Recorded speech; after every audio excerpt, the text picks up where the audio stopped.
Hello everyone and welcome back to another video from Wake&Tech. In this video, I'm going to show you how to log into your existing account on Alibaba. So let's get started right away. First of all, open up your web browser and then in the address bar type in alibaba.com and press enter.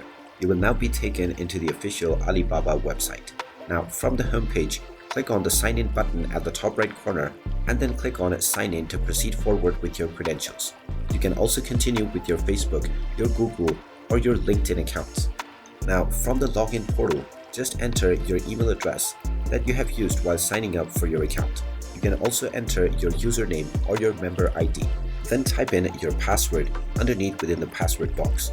You can then click on the sign in button and now you will be logged in to your Alibaba account right away. And you will immediately be able to start shopping. And there you have it. That is how easy it is to log into your existing account on Alibaba. If you find this video helpful, make sure you hit that like button and subscribe to our channel if you haven't done so already. Also ring that notification bell to never miss another update from us. Thank you for watching and I will see you again in the next video.